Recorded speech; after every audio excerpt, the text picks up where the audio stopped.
하나님 아버지 감사합니다. 오늘도 제가 주님의 말씀을 들고 이 자리에 섰습니다. 제가 전하는 이 복음을 듣는 사람이 아멘으로 화답할 수 있도록 인도하시고 제가 주님께 받은 그대로 더하거나 빼지 않고 전할 수 있도록 또한 저에게 은혜를 베풀어 주시옵소서. 모든 말씀 우리 주 예수 그리스도 이름으로 기도드리옵나이다. 아멘. 자, 시험 슬라이드 보여주세요. 본문 말씀 읽을 때 다 일어서 주시기 바랍니다. 에베소서 1장 7에서 10절입니다. 우리가 그분 그리스도 그분 안에서 그분의 은혜의 풍성함을 따라 그분의 피로 말미암아 구속 곧 죄사함을 받았는데 그분의 은혜가 모든 지혜와 통찰력 안에서 우리에게 넘쳤으니 그분 안에서 미리 세우신 그분의 기뻐하심을 따라 우리에게 그분의 소원의 비밀을 알게 하셨는데 이는 시간이 차면 그분 안에서 하늘에 있는 것이나 땅에 있는 것을 모두 그리스도 안에 모으려는 계획이라. 아멘. 앉아주시기 바랍니다. 여러분, 제가 질문 하나 드리겠습니다. 잘 생각해 보세요. 하나님의 가장 큰 소원이 무엇인지 아세요?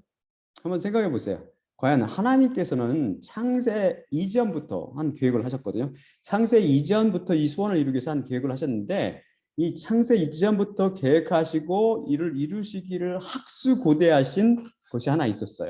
그게 과연 무엇일까요? 이것을 맞추기는 조금 힘들걸요. 여러분이 겉으로만 알고 있을 거예요. 아마 깊은 의미는 모르고. 우리를 과연 백만장자를 만드는 게 하나님의 꿈일까요? 아니면 유명한 사람을 만드는 게 하나님의 꿈일까요? 아니면 우리가 장수하다가 한 120세쯤 건강히 살다가 120세쯤 죽는 게 하나님의 꿈일까요? 그러면 한 차원 조금 더 높여가지고 우리에게 천국을 선물로 주시는 게 하나님의 꿈일까요? 과연 이것을 위해서 하나님께서 창세전부터 계획하시고 학수고대하셨던 걸까요? 이런 것을 위해서 천국을 위해서 그래서 우리는 지금까지 배웠기 때문에 좀 차원이 더 높잖아요. 그래서 이 천국을 이루기 위해서 우리에게 선물로 주시셔서 직접 하늘 보좌를 버리고 내려오셔서 십자가에 달려 돌아가셨을까요? 생각해 보십시오. 정답을 말씀드리면 정답은 바로 하나님의 그 놀라운 계획과 꿈은 우리를 하나님으로 만드는 것입니다. 하나님으로. 웬 이런 불경스러운 이야기냐고요? 제가 저번 시간에 힌트를 드렸었죠. 예수 그리스도 십자가를 통해서 새 피조물로 태어난 우리는 다 뭐라고 그랬어요? 신이요 하나님이라고 그랬죠. 요한복음 10장 33절 36절을 통해서 예수님께서 성경 말씀을 직접 인용하시면서 하나님의 말씀이 주어진 그리스도인들을 뭐라고 했어요? 신이 곧 하나님, 곧 이거 헬라어 원문으로는 세우스의 복수형, 세우스가 하나님이거든요. 세우스, 헬라어에서 세우스. 여호와란 말은 하나도 등장하지 않아요. 신약에. 근데 세우스라고 등장하는데 이 세우스의 복수형인 세오이 신들 우리를 그렇게 부르고 계십니다. 예수님 자신이. 다음 슬라이드 볼까요? 예수님께서 인용하신 율법의 히브리어 구절을 다시 찾아볼까요? 그것은 시편 82편 6절입니다. 여기 보시는 거. 그런데 시편이 율법입니까? 예수님께서 왜 시편을 율법이라고 부르셨나요? 이미 배운 것처럼 율법의 넓은 의미는 하나님의 모든 말씀을 다 포함합니다. 여러분이 혹시 히브리어로 하나님을 뭐라고 부르신지 아세요? 많이 아시는 분이 많을 거예요. 그렇습니다. 엘로힘입니다. 엘로힘. 이것의 단수는 엘이고요. 엘로힘. 삼위일체 하나님이기 때문에 엘로힘이라는 복수로 항상 등장하죠. 자, 제가 이걸 시편을 원어로 읽어드리면서 직접 해석해 드릴게요. 아니라는 것은 나라는 말이야. 나. 아마르티. 나는 말했노라. 엘로힘. 신들이래. 신들. 아템. 너희들이 신들이라. 내가 말했노라. 누가 말하는 거예요 지금? 여호와 하나님께서 너희들은 신들이라고 지금 말씀하시고 계십니다. 브네이. 그리고 우는 바브. 접속사 바브. 브네이. 벤이라는 게 아들인데 아들들. 누구의 아들들? 엘련 콜레햄이라는 것은 무슨 말이냐면 the most high.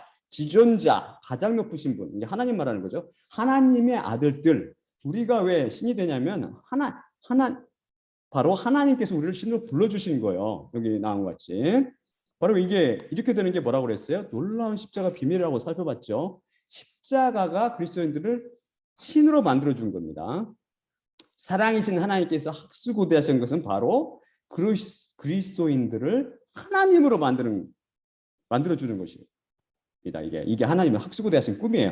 성경 말씀은 하나님으로 만들어 주다는 것을 뭐라고 표현하냐면 양자 삼는다 또는 양아들로 삼는다 또는 만든다라는 거 말합니다. 하나님의 아들, 이게 누구죠? 하나님의 아들 독생자. 우리는 하나님의 아들인 예수님처럼 되는 거죠. 예수님을 우리가 하나님을 부르잖아요. 그분이 바로 맏아들이 되고 그리스도인들이 그 동생이 되는 거죠. 진짜로 하나님이 되면 신이 되는 것입니다. 예수님처럼 우리 모두 하나님 신이 되는 거죠. 정말 놀랍잖아요. 이게 다음 슬라이드 볼까요? 이사야 8장 29에 30절입니다. 하나님께서 미리 로마서 8장 29에 30절입니다. 하나님께서 미리 아신 자들을 또한 그분의 아들의 형상과 동일한 모습으로 애정하셨으니 이는 그로 많은 형제 중에서 맏아들이 되게 하려 하심이라. 또 애정하신 그들을 또한 부르신 그들을 또한 의롭다 하시고 의롭다 하신 그들을 또한 영화롭게 하셨느니라. 여러분 낮에 이건 9절이죠. 근데 제가 이걸 제대로 번역을 고쳐서 했는데 그분의 아들의 형상과 동일한 모습으로 애정하셨으니 헬라어 원문은 프로 오리센 시모르포스 테스 에이코노스 투 휴 아우투인데 프로 오리센이란 말은 프로 오리조 과거형으로 decide upon beforehand 혹은 predetermine 그 뜻으로 번역하면 미리 애정하다란 말이에요. 미리 애정하다 또는 미리 결정하다. 다른 말로 미리 애정하다, 애정하다는 뜻이죠. 제가 지은 책을 읽고 어떤 독자가 제게 당신은 칼비니즘을 신봉하는 사람이네요 라고 저한테 이메일을 외웠더라고요. 저는 신학을 하는 사람이 아닙니다. 제가 누누이 말씀하지만 저는 하나님께로부터 직접 지혜 은사를 받아서 성령님의 지혜 은사를 통해서 여러분께 가르치는 거고 복음을 전하는 거죠. 제대로 하나님께서 기뻐하시는 그 뜻을 그대로 전하는 거죠. 하나님께 받은 그것을 칼빈 저는 어떤 사람인지 몰라요. 칼빈에 대해서 좀 이게 읽어봤어요. 그 사람이 당연히 칼빈이즘 신봉자입니까? 그래서 읽어봤더니 제가 그걸 읽으면서 칼빈의 사람 과연 지금 천국에 있을까? 그런 의문이 들었어요. 이 사람이. 저는 칼빈과 아무 관계 없고 오직 성경으로를 주장하는 하나님의 아들로 애정된 그리스도인을 따릅니다. 애정이란 쌍끝을 미리 보고 계신 전지전능하신 하나님의 섭리 중에 하나죠. 이거는 이 속에는 하나님은 사랑과 지혜가 들어있어요. 그냥 무자비로 아무나 그냥 골라서 우리처럼 자기 마음에 내키는 대로 누구를 선택하고 누구 버리고 그러는 게 절대 아니에요. 그 속에는 하나님의 놀라우신 사랑과 지혜와 계획이 들어있는 거죠.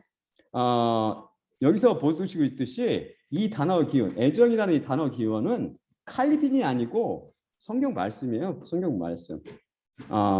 프로 오리조라는 성경 말씀 거기서 나온 거죠. 그 다음에 시머포스는 이것은 뭐냐면 무슨 단어냐면 연관을 나타내는 전치사 shin과 form 또는 outer appearance 혹은 shape 곧 형태를 뜻하는 morphe가 합성된 걸로 이것은 무슨 뜻이냐면 pertaining to having a familiar form, nature or style 이런 뜻인데 번역하면 유사한 형태, 성질 또는 스타일을 갖는 것과 관련된 이라는 뜻입니다. 다음에 테스는 전치사이고 에이코너스는 에이콘의 소유격으로 에이콘은 that which represents something else in terms of basic form and features. 근데 이걸 간략히 form 혹은 appearance로 번역할 수 있고요. 이걸 제가 한글로 이렇게 번역하면 기본 형태나 특성상 무언가를 대표하는 것으로 간략히 형상이나 모습으로 번역할 수 있습니다. 아이콘이라는 말 있죠. 아이콘이 여기서 나온 것 같아요. 아이콘. 이것은 원래는 어떤 뜻이었냐면 an object shaped to resemble the form or appearance of something 이라는 뜻인데 이걸 번역하면 어떤 것을 모양이나 모습으로 주주한 사물 이란 것들. 어떤 것을 모양이나 모습으로 주주한 사물이 뭐죠, 여러분? 이게 뭐죠? 동상이나 초상화 이런 거잖아요. 그 다음에 to, who, out라는 것은 그의 아들의라는 말입니다. 결국 프로 오리센, 시모포스, 테스, 아이코너스, to, who, theo는 그분의 아들의 형상과 동일한 모습으로 애정하다라는 뜻입니다. 쉽게 말해서 무슨 말이냐면 하나님께서는 예수님을 동상이나 모형으로 딱 만들어 놓으시고 그 미리 아신 자들을 어떻게 예수님과 동일한 형상의 모습으로 만드실 걸 애정하셨다는 거예요. 물론 이것은 외형을 말하는 게 아니고 외형도 그렇게 거룩한 모습으로 놀라우신 모습으로 변하겠지만 그분이 가신 그 성령님 안에 가신 그 속성, 사랑과 희락과 그런 놀라운 속성, 그것을 우리한테 주시기를 주님께서 애정하셨다는 말입니다. 그게 바로 제가 하나님께서 장차 그리스도인들을 하나님으로 만드실 거라는 말의 그 의미예요. 장차 하나님 예수님처럼 그렇게 놀라우신 영광스러운 모습으로 변하며 그분처럼 사랑과 은혜가 풍성하고 자비가 풍성하고 그런 평안이 풍성한 그런 분으로 만드실 거라는 거예요. 하나님께서. 그것을 주님께서 창세전부터 미리 계획하시고 학수고대하시면서 그때가 오기를 기다리신 것이죠. 그래서 이를 이루기 위해서 어떻게 했어요? 직접 육신이 되어서 이 죄악 많은 어두운 세상에 내려오셔서 십자가에 피 흘려 돌아가셨죠. 이게 얼마나 놀라고 감사한 일입니까? 여러분 이 사랑 이해가 가십니까? 저는 이해가 안 가요. 그 엄청난 사랑은 저를 감동시킬 때는 저는 이 설교를 준비해서 많이 울거든요. 이게 하나님이 그 감동됐을 때 이 사실 이런 하나님이 그 엄청난 학수고대하신 이런 놀라운 계획이 저를 감동시켜서 눈물을 흘리게 하지만 저는 그 사랑을 가늠조차 할 수 없어요. 그 사랑이 너무 크기 때문에 제 좁은 이 인간의 그 좁은 그 마음으로는 그 엄청난 그 하나님을 이해할 수가 없습니다. 그런데 하나님께서는 비록 그 사랑이 직접 말로 하신 게 아니라 십자가 위에서 꽃피고 열매 맺은 것이죠. 그러면서 십자가 위에서 떨어진 한 방울 한 방울의 피가 바로 이 사랑에 대한 증표인 것입니다. 증표. 그런데 이런 커다란 사랑도 제가 이해가 안 가지만 또한 이 커다란 사랑을 거부하고 이 침뱉은 사람들, 그 인간들의 죄악 또한 제가 이해할 수가 없어요. 하나님의 간절한 소망은 아까 뭐라고 했어요? 간절한 소원은 셀레마. 하나님 간절한 소원은 인간을 하나님을 만드는 거라고 그랬죠. 그의 아들 곧 예수 그리스도 그 아들인 곧 예수 그리스도를 믿기만 하면 예수님께 곧 그게 무슨 말이라고 그랬어요? 예수님 믿기만 한다는 것은 예수님께 자신을 맡기고 자신의 죄를 맡기기만 하면 용서해 주시고 자기 아들로 양아들로 삼겠다고 또한 그래서 동일한 형상으로 만들어 주겠다고 하나님께서 말씀하신 것에 대해서 오히려 욕하고 거부한 거예요. 이해가 갔어요? 저는 전혀 이해가 안 갑니다. 그 뒤에 숨어 있는 뭐가 보이는 거야? 우리 그 뒤에 숨어 있는 이렇게 욕하고 침뱉는 자들은 그 뒤에 숨어 있는 죄와 그 마귀의 사악함에 몸서리 쳐지는 거죠. 이 놀라운 사랑을 거부하는 이 우매함과 사악함에 그래서 불못의 심판은 영원토록 의로운 것입니다. 영원토록 의로운 것입니다.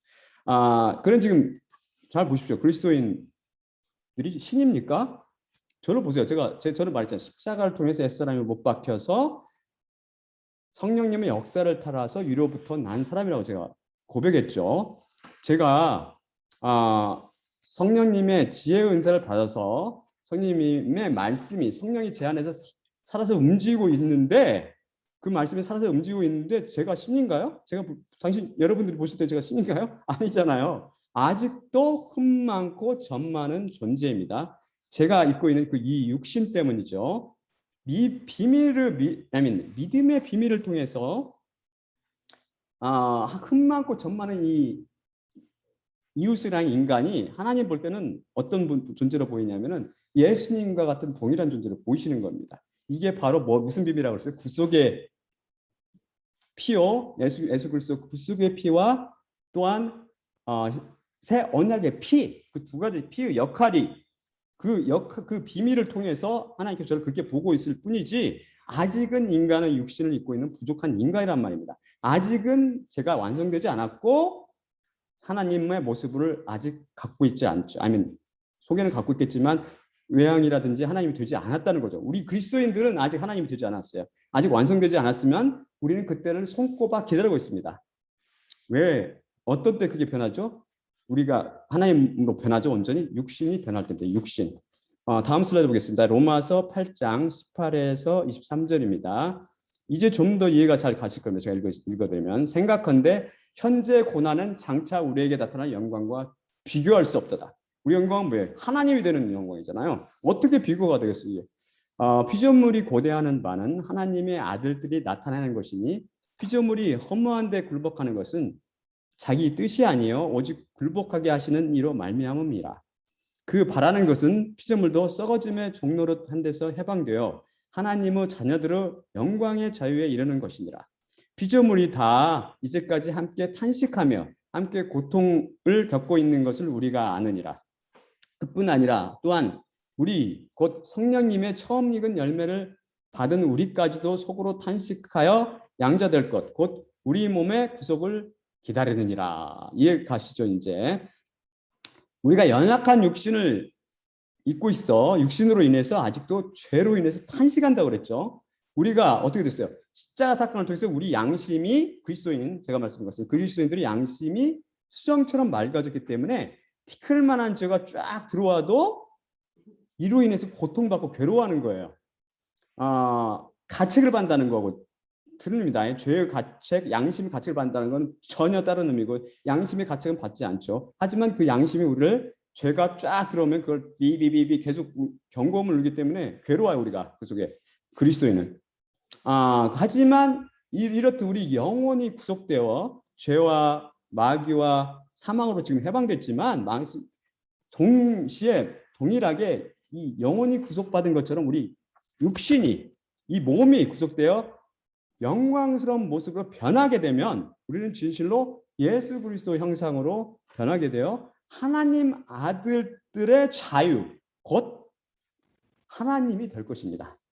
다음 슬라이드 볼까요? 요한일서 3장 1에서 2절입니다. 보라, 아버지께서 어떠한 사랑을 우리에게 베푸사 하나님의 자녀라 일컬음을 받게 하셨는가. 하나님의 자녀라는 게 얼마나 놀라운 의미를 갖고 있는 거 알시죠? 장차는 신이 되는 거, 하나님이 되는 것이기 때문입니다. 이게 놀라운 거예요, 놀라운 거. 그러므로 우리 그러하도다.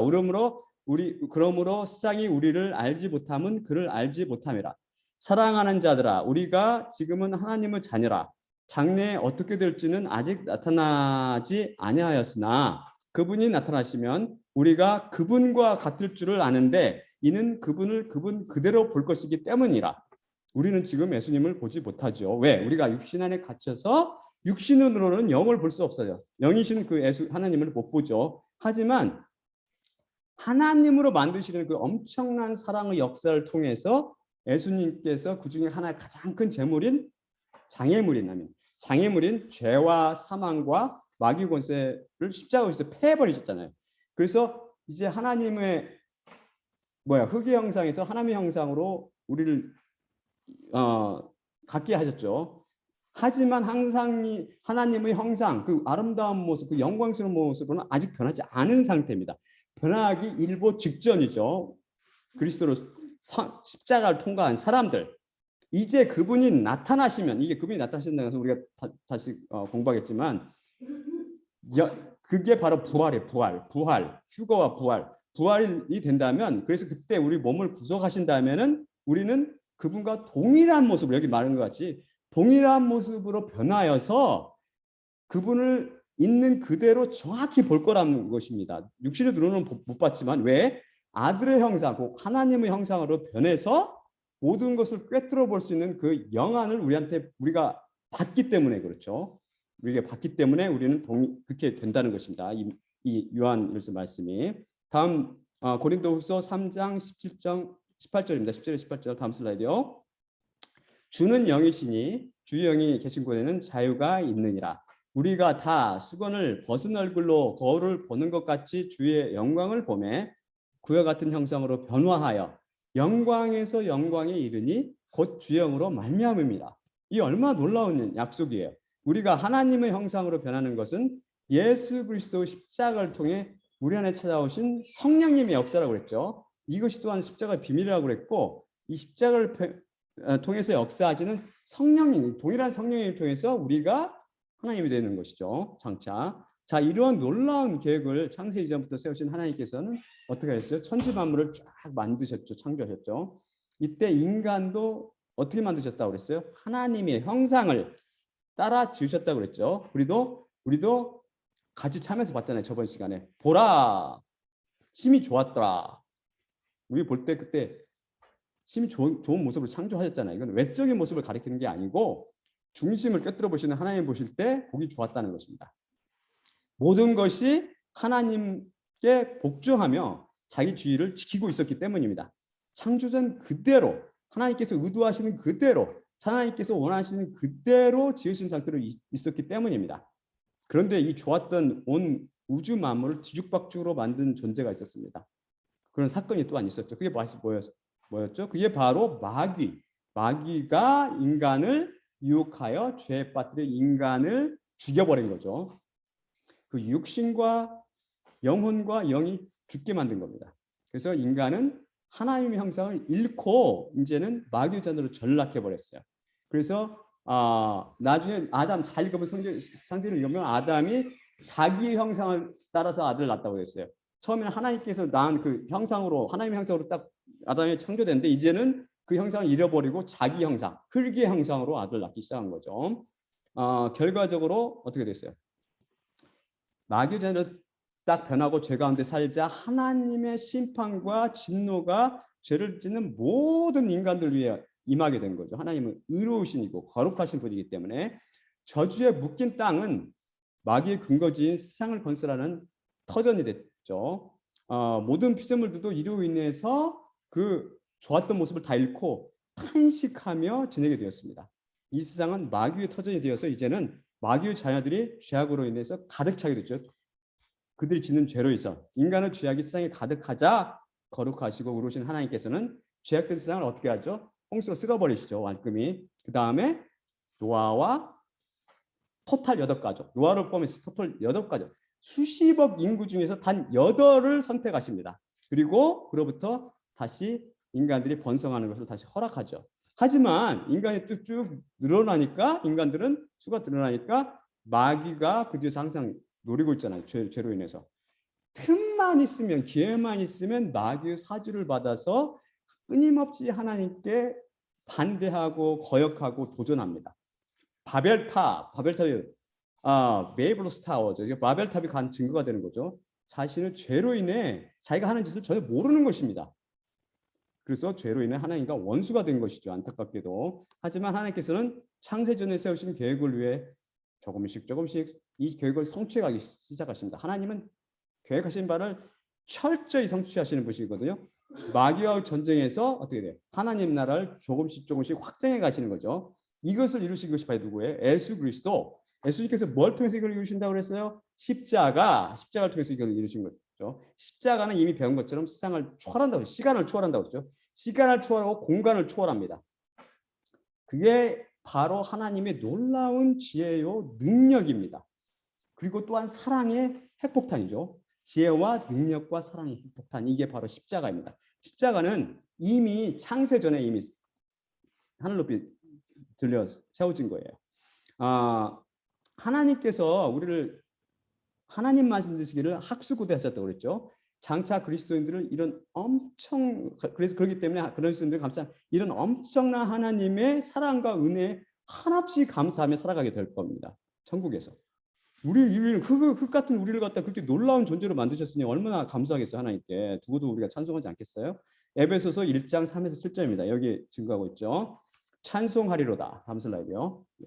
찬송하리로다. 하나님 곧 우리 주 예수 그리스도 아버지께서 그리스도 안에서 하늘에 속한 모든 신령한 복을 우리에게 주시되 곧 창세전에 그리스도 안에서 우리를 택하사 우리로 사랑 안에서 그 앞에 거룩하고 흠이 없게 하시려고 그 기쁘신 뜻대로 우리를 애정하사 예수 그리스도로 말미암아 자기의 아들들이 되게 하셨으니 이는 그분이 사랑하시는 자 안에서 우리에게 거저 주시는 바 그의 은혜의 영광을 찬송하게 하려는 것이라. 우리가 그분 안에서 그분의 은혜의 풍성함을 따라 그분의 피로 말미암아 구속 곧 죄사함을 받았느니라.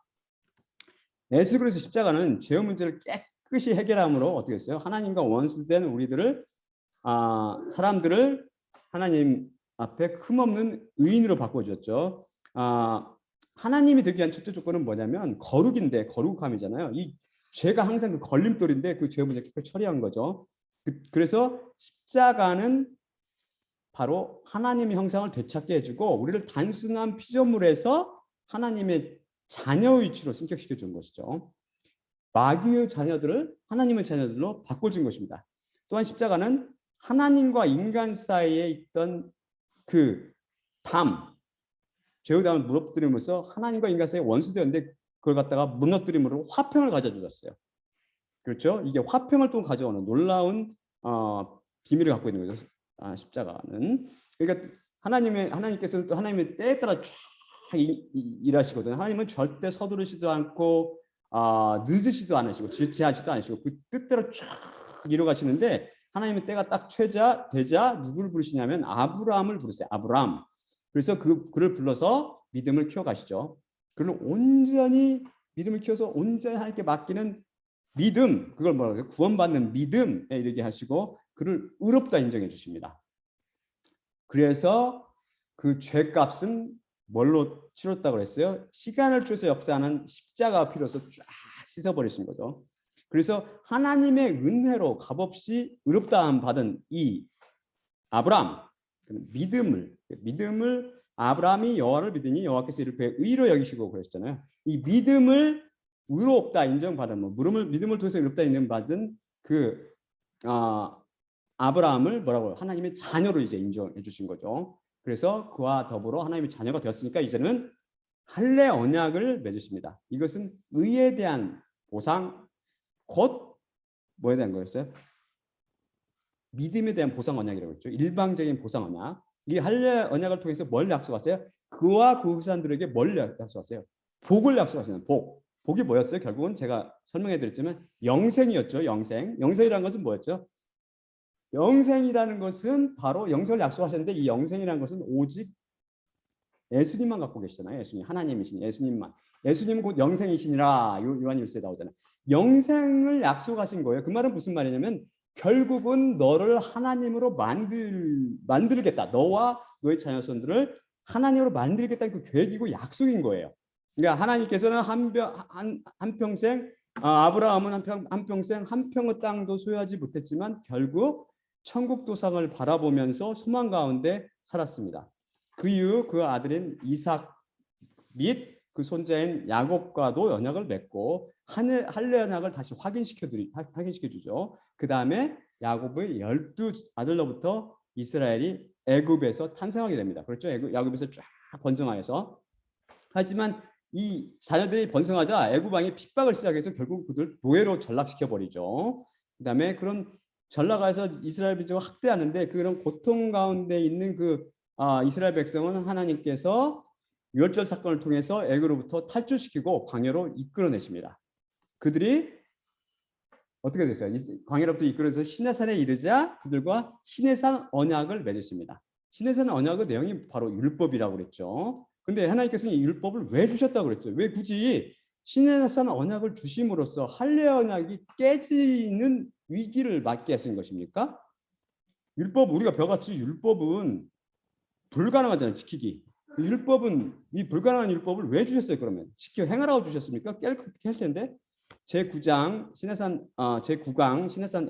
시내산 언약편을 자세히 한번 다시 읽어보시고 아니면 들어보세요. 시내산 언약을 주신 목적, 그 율법을 주신 목적은 첫째가 뭐라고 했어요? 죄가 무엇인지를 보여주고 죄를 깨닫게 하기 위함입니다. 율법을 통해서 죄 꼬리표를 붙여주신 거죠. 어떤 것이 죄인지를 깨닫게 해주신 거죠. 둘째는 죄를 더하게 하기 위함입니다. 육신이 약해서 계명을 지키지 못하기 때문에 율법은 계명의 숫자만큼 이 세상에 죄를 가져와 오게 됐어요. 셋째는 행악자를 처벌하기 위한 근거가 됩니다. 법적 근거.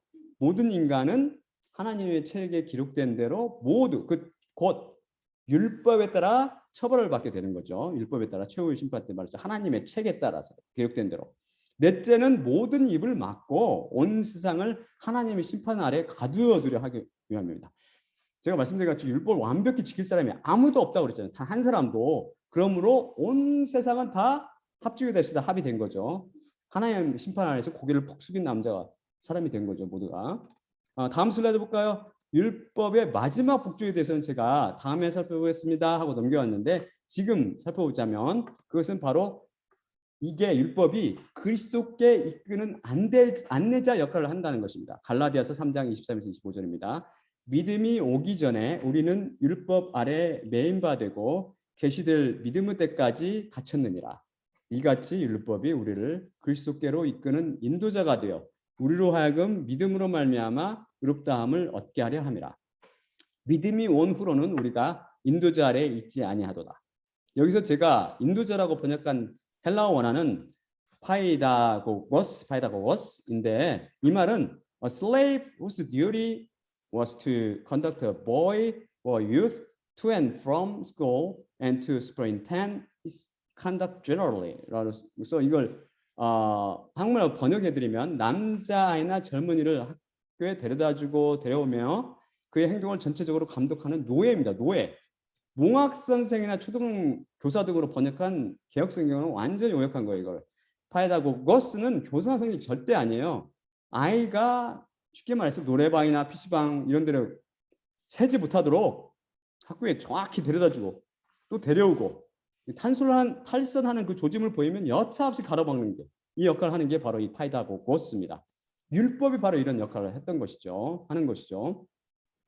결국 율법은 인간으로 하여금 자신의 죄를 깨닫게 하고 인간 세상에 많은 죄를 더했으며 결국은 심판의 기준이 되며 자신이 육신이 약해서 우리 인간이 육신이 약해서 죄를 지을 수밖에 없는 모든 인간들을 심판 아래 가두어 버렸고 결국은 스스로 방법으로는 결코 심판을 받을 수밖에 없는 죄인임을 절감케 해서 결국은 예수님 앞에 두 손 들고 나오게 하는 파이다고거스 같은 역할을 하는 것입니다.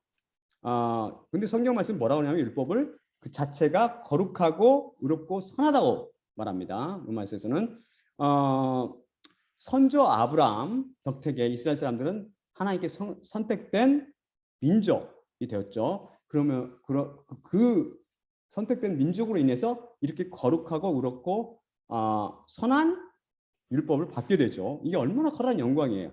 그래서 이들은 하나님 보시기에 선택받은 거룩한 백성인 거예요. 이스라엘 백성들은. 그래서 그들은 거룩한 백성이기 때문에 바로 거룩한 율법이 주어진 거죠. 한번 생각해 보세요. 하나님은 진실로 여러분이 하나님 진실 잘 아신다면 그분이 얼마나 진실로 거룩하고 위대한지 아실 거란 말입니다. 하나님께서 그 거룩하고 위대하신 하나님이신데 하나님께서 그 언약을 하셨단 말입니다. 그 언약이 또 얼마나 거룩하겠어요. 그렇게 위대하고 거룩하고 의로우신 하나님께서 약속하신 그 언약이 얼마나 거룩한 언약이겠냐고요. 또한 그 언약을 통해서 아브라함과 그 수혜자, 그 후손들, 이스라엘 자손들 이 또한 얼마나 귀한 존재들이겠냐고요. 왜 그렇죠? 그들은 우리와 똑같은 존재지만 하나님의 말씀, 하나님으로 인해서 그렇다는 겁니다. 하나님의 인해서. 그래서 하나님의 은혜 안에 들어온 자들은 다 그렇게 거룩하고 놀라운 존재들인 거죠. 하나님께서는 이 아브라함을 귀히 여기셔 자손이 이스라엘 백성을 거룩한 백성으로 만드시고 부르셨죠. 내가 거룩하니 너희도 거룩하라. 율법을 통해서 말씀하시잖아요. 그래서 거룩하고 의롭고 선한 율법을 맡겨주신 겁니다. 그런데 그러면 이 거룩하고 놀라운 이런 언약 밖에 있는 이방인들은 어떤 존재예요? 이방인들은 뭐와 같은 존재면 성경 말씀에 따르면 개와 같은 존재입니다. 개와 같은. 인간이 그 언약이 너무나 거룩하고 위대하기 때문에 이 거룩하고 위대한 언약 밖에 있는 건 어떻게 거예요? 불경스럽고 거룩하지 못하고 더러운 존재들이죠. 우리는 이 언약 밖에 있기 때문에 이방인은 본성으로 죄를 계속 저지르고 반복해서 되풀이해서 짓는 거예요. 개라는 것은 성경에서 개라고 말하는 것은 죄를 되풀이해서 개는 토한 걸 다시 먹는다고 그러잖아요.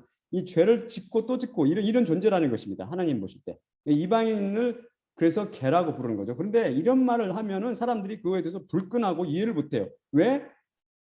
인본주의에 쩔어서 그렇습니다. 인본주의. 하나님의 말씀보다 인본주의에 더. 그러니까 우리가 왜 개야? 난 인간이야. 이렇게 나오는 거죠. 우리 이방인들은 성경에 따르면 이 마귀에 속한 세상 사람들이요, 마귀의 자녀들이며 개와 같은 존재인 거예요. 예수님이 개라고 불렀잖아요. 다음 설명해 볼까요? 마가복음 7장 24에 30절입니다.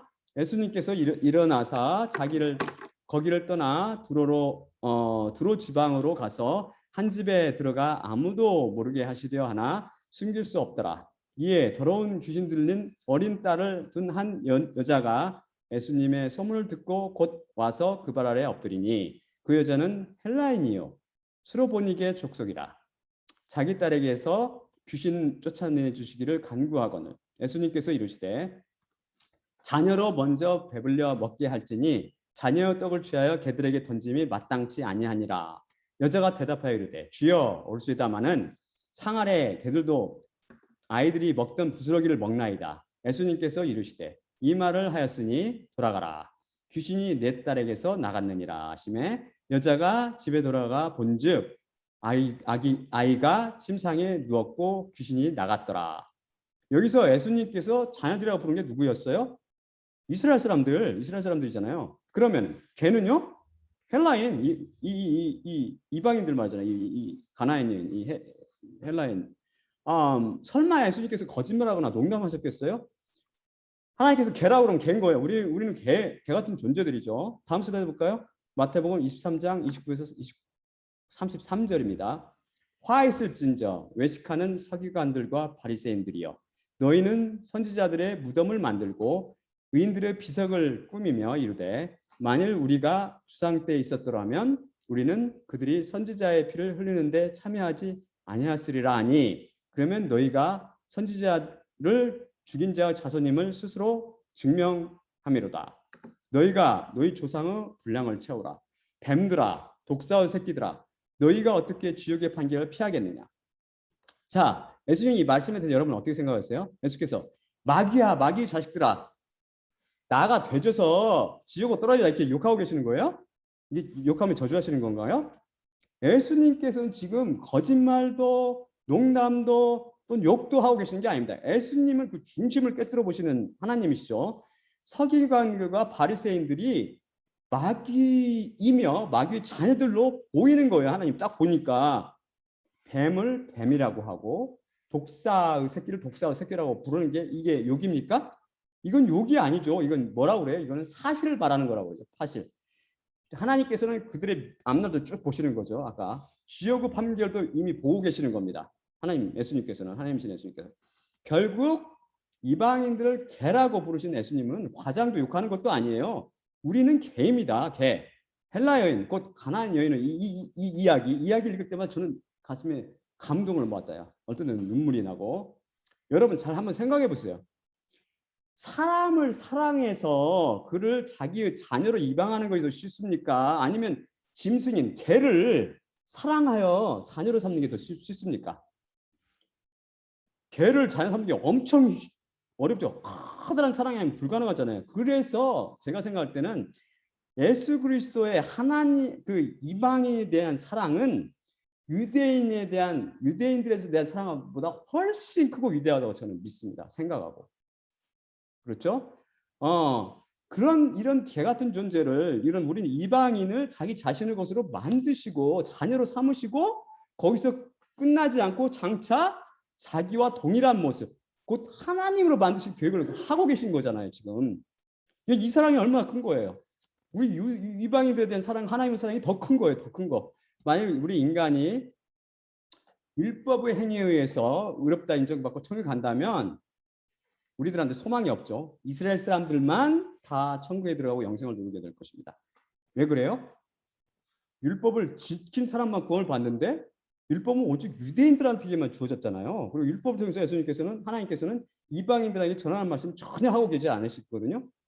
그러면 이방인들은 전혀 소망 없이 지옥에 떨어질 날만 기다리면서 사망 음침한 가운데 살아가는 거죠. 음침한 그늘 아래서. 그렇게 되면 문제는 또 무슨 문제가 생기냐면 아브라함과 하나님이 맺은 할례 언약도 폐하여지고 헛것이 될 수가 있어요. 믿음도 마찬가지고. 왜 그렇죠? 아브라함과 맺은 할례 언약과 무관하게 그 후에 훨씬 후에 온 율법에서 난 자들이 아브라함이 소유한 믿음과는 무관하게 율법의 행위로 구원받기 때문이죠. 그렇게 된다면 하나님께서는 아브라함과 맺은 할례 언약을 깬 격이 되기 때문에 불의한 하나님이 들고 마시죠. 하지만 기뻐하십시오. 율법을 통해서 그 누구도 절대 구원을 얻지 못합니다. 왜? 죄 때문에, 죄로 인해서 육신이 죽어버렸기 때문에. 오직 우리는 믿음을 통해서만 구원받습니다. 그게 바로 십자가의 비밀이라고 했죠. 소망 없는 이방인, 개와 같은 이방인들에게 그래서 우리를 구하는 이 십자가는 우리한테는 커다란 소망이 되는 것입니다. 소망. 사실 율법으로 말하자면 이스라엘 사람들과 이방인은 서로 원수된 거예요. 왜요? 할례 받은 거룩한 백성인 이스라엘 사람과 가까이 하면 안 되는 할례 받지 못한 더러운 개 같은 존재들, 이 사이기 때문에 이 둘은 원수죠. 이 뒤에 쌓인 이 담을 예수님께서 어떻게 쓰는 그 피로 허물어 버리셨어요. 그리고 그리스도 안에서 화평시켜 버리셨습니다. 이게 또한 놀라운 십자가의 비밀이죠. 다음 슬라이드 볼까요? 에베소서 2장 11에서 22절입니다. 그러므로 생각하라. 너희는 그때 육체로는 이방인이요 손으로 육체에 행한 할례를 받은 무리라 칭하는 자들로부터 할례를 받지 않은 무리라 칭함을 받은 자들이라. 그때 너희는 그리스도 밖에 있었고 이스라엘 나라 밖의 사람이라. 약속의 언약들에 대하여는 외인이요 세상에서 소망이 없고 하나님도 없는 자이더니 이제는 전에 멀리 있던 너희가 그리스도 예수 안에서 그리스도 피로 가까워졌느니라. 그는 우리의 화평이신지라. 둘로 하나를 만드사 원수된 것 곧 중간에 막힌 담을 자기 육체로 허시고 법조문으로 된 계명의 율법을 폐하셨으니 이는 이 둘로 자기 안에서 한 세 사람을 지어 화평하게 하시고 또 십자가로 이 둘을 한 몸으로 하나님과 화목되게 하려 하심이라. 원수된 것을 십자가로 소멸하시고 또 오셔서 먼 데 있는 너희에게 평안을 전하시고 가까운 데 있는 자들에게 평안을 전하셨으니 이는 그로 말미암아 우리 둘이 한 성령 안에서 아버지께 나아감을 얻게 하려 하심이라. 그러므로 이제부터 너희는 외인도 아니요 나그네도 아니요 오직 성도들과 동일한 시민이요 하나님의 권속이라. 할렐루야. 너희는 사도들과 선지자들의 터 위에 세우심을 입은 자라. 그리스도 예수께서 친히 모퉁이 돌이 되셨느니라. 그의 안에서 건물마다 서로 연결하여 주 안에서 성전이 되어가고 너희도 성령 안에서 하나님이 거하실 처소가 되기 위하여 예수 그리스도 안에서 함께 지어져 가느니라. 기뻐하십시오. 이방인들에게도 아브라함의 복, 곧 영생의 복이 넘쳐 흘러 들어온다는 기쁜 소식이 들렸죠. 바로 예수님께서 십자가에 못 박히심으로 우리 이방인들도 아브라함과 동일하게 멋으로 율법의 행위가 아니고 믿음을 통해서 의롭다 인정을 받고 아브라함의 자녀가 될 수 있으며 그의 복을 누릴 수 있다는 기쁜 소식이죠. 이 얼마나 기쁘고 감사한 소식입니까? 이 복음은 사실 아브라함에게 먼저 전해진 복음이죠. 복음이라고 갈라디아서 3장 8절에 보면 하나님께서는 믿음을 통해 이방인들을 하나님의 자녀로 삼으실 것을 미리 애정하고 계셨던 것입니다. 자, 갈라디아서 3장 8에서 9절입니다. 또 다음 슬라이드죠. 또 하나님이 이방을 믿음으로 말미암아 의로 정하실 것을 성경이 미리 알고 먼저 아브라함에게 복음을 전하되 모든 이방인이 너로 말미암아 복을 받으리라 하였느니라. 그러므로 믿음으로 말미암은 자는 믿음이 있는 아브라함과 함께 복을 받느니라. 결국 할례 언약을 통해 복을 받을 대상자로 언급된 아브라함 후손을 누구를 가리키는 거예요? 그것은 바로 아브라함의 혈통을 따라 난 유대인들을 말하는 게 아니라 아브라함 믿음을 쫓아 사는 모든 사람들을 의미합니다. 육신의 자녀가 하나님의 자녀가 아니라 육신의 자녀가 아브라함의 자녀가 아니라 약속자가 아브라함의 자녀라고 했잖아요. 마찬가지로 육신의 자녀가 하나님의 자녀가 되는 게 아니고 약속의 자녀가 하나님의 자녀가 되는 겁니다. 그래서 즉 혈통을 통해서 복이 전달되는 게 아니라 오직 하나님 말씀에 의거하여 복이 주어지는 것입니다. 그래서 하나님 성경 말씀 뭐라고 그래요?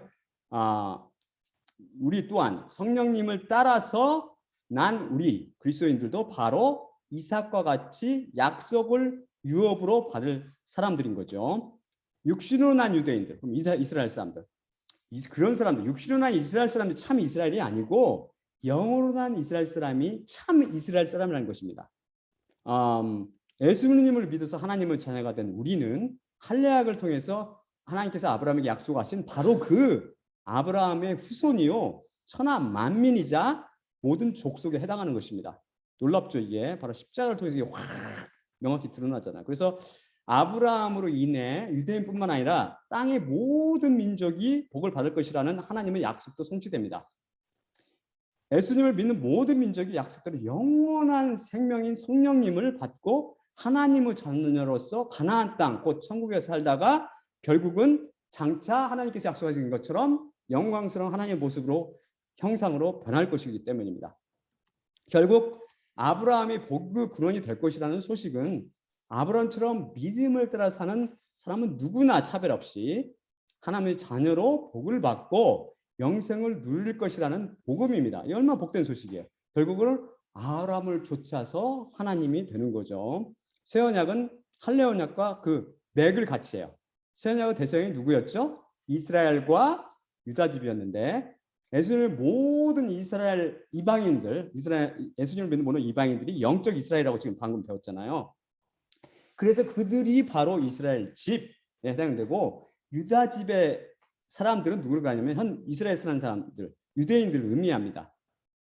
그래서 이것은 결국 이 둘 모두는 뭐예요? 영적으로 약속을 따라서 난 자녀들, 성령을 통해서 난 자녀들, 곧 이스라엘 영적 이스라엘인들을 의미합니다. 지금 제가 찾아보니까 이스라엘의 잃어버린 10지파, 지금 두 가지 지파만 있잖아요. 유대 지파와 베냐민 지파인데 잃어버린 10지파를 뭐 찾고 있다는 등 찾았다는 등 그런 게 엄청 많아요. 뭐 여러 가지 뭐 유튜브라든지 무슨 뭐 인터넷이라는 게 많은데 이스라엘 사람은 디아스포라 아시죠? 전 세계 쫙 흩어져 버렸어요. 다 하나님의 놀라우신 뜻이죠. 다 흩어져 버려가지고 지금은 외모를 보세요. 유럽인들을 비롯해서 세계 각 나라 사람들과 피가 섞여 버렸어요. 다 피가 섞여가지고 외모를 봐서는 누가 이스라엘 사람인지 몰라요. 이스라엘 사람은 원래 어떤 모습이어야 돼요? 중동 사람 모습이잖아요. 중동 사람. 그 피가 중동에서 왔잖아요. 근데 그 중동 예수님을 우리 보면 외모적으로 중동 사람의 모습입니다. 우리 예수님은. 근데 이 이스라엘 사람들 지금 보면은 미국 사람처럼 생겼어요. 왜? 유럽으로 많이 가서 유럽 가서 섞였기 때문에. 어떤 사람은 중동 사람 같이 생긴 사람들도 있어요. 그 사람들은 보다 덜 섞인 사람이에요. 하지만 그게 문제입니까? 이 사람들이 얼마 섞였고 얼마나 구원받을지는 우리는 몰라요. 이거는 하나님의 주권입니다. 하나님께 맡기는 거죠. 하나님께 달려있는 거예요. 하지만 여기서 중요한 것은 육신의 혈통이 중요한 것이 아니라 하나님의 약속을 통한 말씀이 중요하다는 것을 우리한테 다시 한번 확인시켜 주는 것이죠. 육신의 혈통을 통해서 복이 오는 게 아니라 하나님의 말씀에 그거예요. 우리가 약속의 자녀로 그 믿음을 통해서 우리가 자녀로 인정받고 하나님의 자녀로서 천국에 가고 하나님의 형상으로 하나님께서 약속하신 것처럼 장차 변하게 될 것입니다. 결국 할례 언약과 새 언약을 종합해 보면 이것은 하나님께서 마음의 할례를 받은 곧 자기 죄를 진실로 회개하고 예수님을 믿는 모든 영적 이스라엘 사람에게 그들을 아브라함과 그 후손들처럼 여겨주고 그들의 죄를 용서해주며 또 계속해서 용서해주겠다는 것이며 성령님을 주어 하나님의 자녀로 삼고 그들을 천국으로 인도하시고 결국은 영생의 복을 주실 거라는 그런 약속입니다. 그리고 결국은 어떻게 돼요? 예수님과 같은 하나님의 영광스러운 하나님의 모습으로 변화시켜 주겠다는 약속으로 볼 수 있는 거죠. 자, 에레미야 새 언약을 다루고 있는 에레미야 31장 31, 34절을 읽어볼까요? 여호와의 말씀이니라. 보라, 날이 이르니 내가 이스라엘 집과 유다 집에 새 언약을 맺으리라. 이제 이 언약을 보다 잘 이해하실 수 있을 거예요. 제가 읽어드리면 제가 여러 번 읽었지만 이제 보다 이해를 잘 하실 수 있으실 겁니다. 이 언약은 새 언약에 대해서 말씀하시고 있는 거죠. 여기죠. 이스라엘 집이 뭘 뜻하는지 아시죠? 이제는 유다 집, 이제 제가 설명드렸죠 방금 전에. 이 언약은 내가 그들의 조상들의 손을 잡고 애굽 땅에서 인도하던 내던 날에 맺은 것과 같지 아니할 것은 내가 그들의 남편이 되었어도 그들이 내 언약을 깨뜨렸음이라. 여호와의 말씀이니라. 그러나 그날 후에 내가 이스라엘 집과 맺을 언약은 이러하니 곧 내가 나의 법을 그들의 속에 두며 그들의 마음에 기록하여 나는 그들의 하나님이 되고 그들은 내 백성이 될 것이라. 여호와의 말씀이니라. 그들이 다시는 각기 이웃과 형제를 가리켜 이르기를 너는 여호와를 알라 하지 아니하리니 이는 작은 죄로부터 큰 죄까지 다 나를 알기 때문이라. 내가 그들의 악행을 용서하고 다시는 그 죄를 기억하지 아니하리라. 여호와의 말씀이니라. 자, 이해 가시죠? 이스라엘 집과 유다 집이라는 것을 뭐라고 그랬어요? 바로 육신을 통해서 난 게 아니고 영을 통해서, 믿음을 통해서 약속의 자녀로 된 이방인들과 유다 사람, 장차 이제 유대인들이 전부 하나님께 돌아올 때 하나님의 계획 속에 들어있거든요. 그 사람들을 의미하는 거고, 결국은 영적인 이스라엘들을 말하는 것입니다. 그리고 여기서 나의 법이라고 말했던 것은 생명의 성령의 법을 말합니다. 이 그리스도인들이 생명의 성령의 법을 통해서 죄와 사망의 법에서도 해방되어서 하나님 나라에서 새로운 피조물로 창조됐다고 그랬잖아요. 제 비디오 제 6강 4가지 법을 다시 쫙 들어보세요. 중요한 것이니까. 결국 새 언약은 유대인과 이방인들의 모임인 교회와 하나님이 맺으신 언약을 말합니다. 이것은 십자가의 비밀을 통해서 이루어졌다고 이미 말씀드렸죠. 다음 요한복음 10장 16절을 볼까요? 또 이 우리에 들지 아니한 다른 양들이 내게 있어 내가 인도하여야 할 터이니 그들도 내 음성을 듣고 한 무리가 되어 한 목자에게 있으리라. 예수님께서 바로 이방인들, 이 교회, 이방인 교회들 결국은 한 목자 안에 있을 겁니다. 우리 모두가 유대인이나 이방인들이나. 예수님께서는 십자가를 통해 선택한 자녀들을 모두 하나님의 자녀 만들 때까지 지금은 하나님 우편에 앉아 계셔서 기다리신다고 그랬죠. 그때까지는 죄와 사망과 마귀가 사람들 위에 군림하실 것입니다. 하나님께서는 바로 이런 악을 이용해서 오히려 하나님의 자녀들을 탄식하게 하고 하나님의 자녀를 더 위로부터 나게 하며 위로부터 난 사람들 더 거룩하게 성화시켜가는 거죠.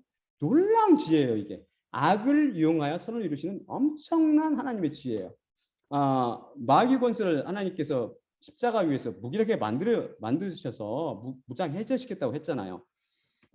우리가 십자가를 통해서 옛사람이 십자가에 못 박힌 사람은 죄와 무관하고 사망과 무관하고 마귀와 무관하다고 우리 배웠죠. 하지만 이 악한 마귀는 우리를 지금도 끊임없이 참수하고 있어요.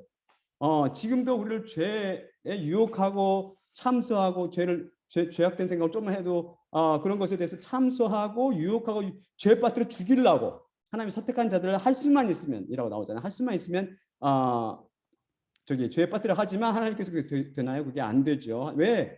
성령께서 함께 하시기 때문에.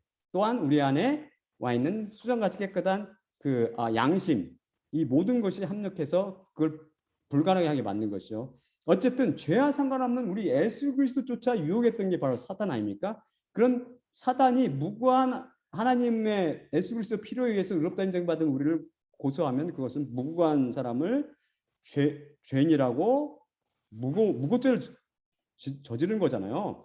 얘는 그런 짓을 하고도 남는 애들이죠. 하지만 성경은 뭐라고 해요? 우리의 싸움은 이미 이긴 싸움이라고 했어요. 예수 그리스도 십자가를 통해서. 예수님께서는 바로 마귀의 권능이 뭐라고 그랬어요? 죄와 율법과 사망인데 이 모든 것을 십자가에서 싹 처리해 버리셨고 폐기 처분해 버리셨어요. 장차 마귀는 어떻게 되냐면 예수님께서 오신 또 다른 하나님 목적 중에 하나가 마귀를 진멸하는 것인데 장차 이 마귀가 하나님의 발등상에 될 때까지 기다리고 계시다가 최후심 나중에는 어떻게 돼요? 마귀도 심판을 받고 어디로 던져져? 지옥불로 던져집니다. 지옥불로. 근데 다시는 하나님의 자녀들을 미혹하지 못하게. 마귀의 진멸 또한 십자가로 가능했다고 우리가 살펴봤죠.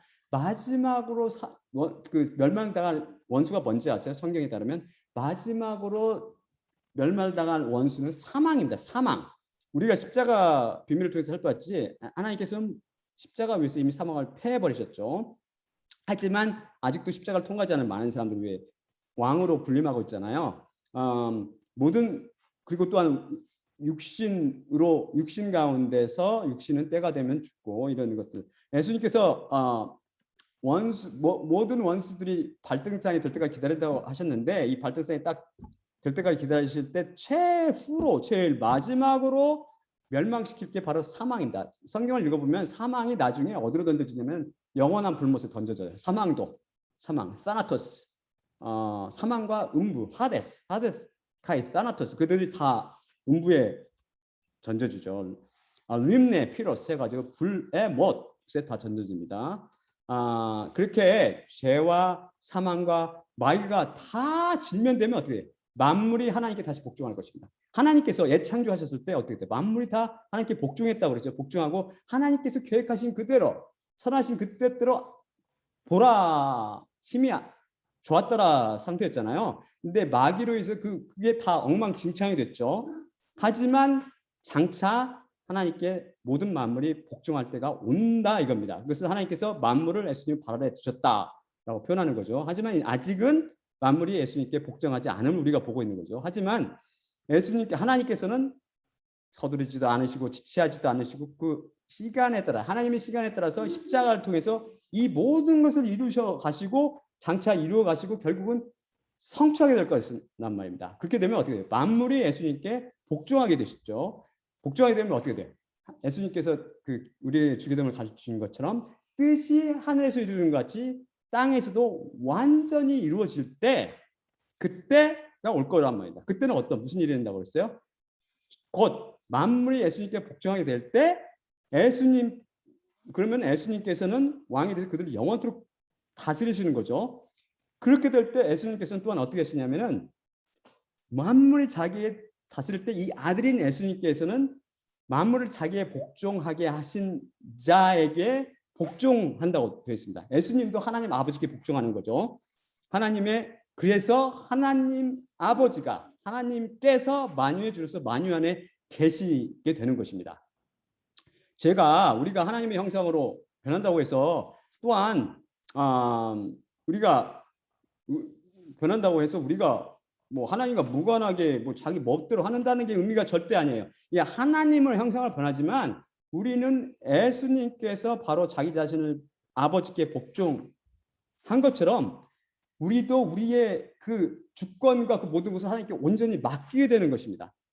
하나님처럼 되겠다고 발버둥 친 게 누구죠? 하나님과 비기겠다고 날뛴 게 바로 마귀잖아요. 마귀. 이런 마귀가 되면 안 돼요. 우리가 하나님의 형상으로 변해도 우리의 주권은 영원토록 온전히 하나님께 달려있는 것입니다. 그분은 바로 우리를 영원히 다스리는 거죠. 하나님이 된 우리들을, 신이 된 우리들을 영원히 다스리는 게 바로 하나님 아버지신 것이죠. 다음 슬라이드 볼까요? 에베소서 1장 7에서 10절입니다. 우리가 그분 곧 그리스도 안에서 그분의 은혜의 풍성함을 따라 그분의 피로 말미암아 구속 곧 죄사함을 받았는데 그분의 은혜가 모든 지혜와 통찰력 안에서 우리에게 넘치었으니 그분 안에서 미리 세우신 그분의 기뻐하심을 따라 우리에게 그분의 소원의 비밀을 알게 하셨는데 이는 시간이 차면 그분 안에서 하늘에 있는 것이나 땅에 있는 것을 모두 그리스도 안에 모으려는 계획이라. 자, 그때는 끝날 때가 됐네요. 십자가를 통해서 하나님께서는 죄와 율법과 사망과 마귀를 진멸하시고 결국은 인간의 타락으로 인해서 무너진 이 질서를 되찾으시고 만물을 회복시킨다고 하셨습니다. 이 하나님의 계획이죠. 그분의 소원의 비밀이라는 게 뭐예요? 하늘에 있는 것이나 땅에 있는 것이나 새하늘과 새 땅에서 만들어진 그 모든 것들, 그 모든 것을 그리스도 안에서 모은다는 것입니다. 이게 무슨 말이에요? 모두 그리스도 안에 모은다라는 말은 헬라어 원어로 어떻게 되냐면 아나케팔라이오오인데 이 말은 원어적 의미는 sum up 혹은 recapitulate라서 요약한다는 말이에요. 요약한다. 이 단어는 제가 찾아보니까 신약에 딱 2번 나오거든요. 딱 2번 나오는데 한 번 여기서 나오고 또 한 번은 로마서 13장 9절에 나오는데 이거 읽어드리면 간음하지 말라, 살인하지 말라, 도둑질하지 말라, 탐내지 말라 한 것과 그 외에 다른 계명이 있을지라도 내 이웃을 내 자신과 같이 사랑하라 하신 이 말씀으로 요약할 수 있느니라가 그 다른 구절입니다. 그래서 이 말씀을 제가 설명해 드리면 새하늘과 새 땅이 오면 모든 것을 그리스도 안에서 요약할 수 있다는 것입니다. 그게 무슨 말이에요? 새하늘과 새 땅에서는 모든 새 창조물 속에 예수님이 들어있는 거죠. 곧 십자가의 흔적이 들어있는 것입니다. 그걸 찾아볼 수 있는 거죠. 우리 그리스도인들은 어떻게 된다고 그랬어요? 장차 예수님과 동일한 하나님의 형상으로 변한다고 그랬죠. 하나님께서. 그럼 다른 피조물들은요? 다른 피조물들도 하나님의 아들들의 영광에 이르게 된다고 그랬어요. 하나님의 아들들의 영광. 뭘로 가능한다고 그랬어요? 그 안에 있는 성령, 하나님의 영, 성령님으로 인해서 그리스도의 영으로 결국은 가능하기 때문에 이게 바로 그리스도의 영으로 다 요약되잖아요. 예수 그리스도로 인해서 요약되잖아요. 이게 바로 이 놀라운 비밀인 거죠. 그래서 이런 놀라운 새하늘과 새 땅을 우리는 바라보며 소망하며 살아갑시다. 그래서 이 모두 결국은 뭘로 가능했어요? 예수 그리스도 십자가로 가능한 거죠. 지금 본 것 같이 십자가는 하나님의 계획을 완성시켜주는 하나님의 지혜요 능력입니다. 지금 배운 것 같이처럼 또한 하나님은 인간을 향한 가늠할 수 없는 하나님의 사랑이에요. 또한 하나님과 인간 사이 이웃 가로 막혔던 그 담을 쓸어버리는 화평이에요. 화평. 그리고 계획하신 바를 철저히 이루는 하나님의 주권입니다. 그리고 흠없고 완벽한 하나님의 의입니다. 의, 십자가는. 그래서 명심하십시오. 여러분은 예수 그리스도께서는 이런 놀라운 십자가, 이렇게 예수님께서는 결코 이 십자가에 결코 헛되이 죽지 않으셨다는 것입니다. 왜 죽으셨어요? 죄와 사망과 율법과 마귀 권세로부터 우리를 해방시키기 위해서 십자가에 못 박히셨고 피를 흘려 아낌없이 흘려서 돌아가셨죠. 그리고 그 죽음은 결코 헛되지 않았죠. 왜냐하면 우리를 진실로 죄와 율법과 사망과 마귀 권세에서 해방시키셨고 또한 정욕과 탐심을 십자가에 못 박혀 폐하기 처분하셨고 우리를 붙잡고 있었던 그 세상을 또한 십자가에 못 박아 폐기 처분했다고 그랬죠. 그래서 우리는 예수 그리스도의 십자가를 통해서 하늘나라 새 피조물 하늘나라의 백성이 되었고 예수님께서는 장차 성령님의 역사를 따라서 예수님과 동일한 하나님의 형상으로 바꿔주실 것입니다. 아멘, 할렐루야. 자, 마지막으로 고린도전서 11장 23, 26절을 읽고 마치겠습니다. 내가 너희에게 전한 것은 주께 받은 것이니 곧 주 예수님께서 잡히시던 밤에 떡을 가지사 축사하시고 떼어 이르시되 이것은 너희를 위하는 내 몸이니 이것을 행하여 나를 기억하라 하시고 식후에 또한 그와 같이 잔을 가지시고 이르시되 이 잔은 내 피로 세운 새 언약이니 이것을 행하여 마실 때마다 나를 기억하라 하셨으니 너희가 이 떡을 먹으며 이 잔을 마실 때마다 주의 죽으심을 그가 오실 때까지 전하는 것이니라. 예수님의 몸과 피로 상징되는 떡을 떼며 자신을 마실 때마다 바로 구속의 피 또한 새 언약의 중보의 피인 예수님께서 이 달리신 십자가를 바라봅시다. 얼마나 놀라운 우리를 장차 하나님의 형상으로 만드실 예수님과 그분의 놀라운 십자가를 보면서 감사합시다. 또한 나의 십자가를 기억하고 내가 다시 올 때까지 이를 전하라고 말씀하신 예수님과 그분의 죽으심을 기억하고 전합시다. 그럼 제가 기도하고 마치도록 할게요. 잠깐만요. 예. 사랑의 아버지 감사합니다. 감사합니다. 그 놀라우신 하나님 그 사랑이 저희를 붙잡습니다. 저희를 감동시키나이다. 창세 이전부터 하나님께서는 놀라우신 것을 계획하시고 그걸 이루시기를 학수고대하셨고 또한 학수고대하고 계시니 그것은 곧 우리들 하나님의 선택한 주님의 백성들을 장차 천국으로 인도하시고 또한 그 마다들의 형상 곧 예수 그리스도의 형상으로 동일하게 만드사 영원히 하나님과 더불어 영생을 누리며 감사하며 평안 가운데 살게 하며 찬송하게 할 것이라 하였사옵나이다. 주님 이 놀라운 십자가 비밀을 듣는 사람이 깨달아 알게 하옵시고 이에 대해서 두 손 들고 하나님의 십자가에 나옴으로 그들도 또한 하나님께 용서함을 구할 때 주님께서 그들을 긍휼히 여기사 그들을 또한 위로부터 날 수 있도록 은혜를 내주시옵소서. 모든 말씀 우리 주 예수 그리스도의 이름으로 감사하며 기도드리옵나이다. 아멘. 자.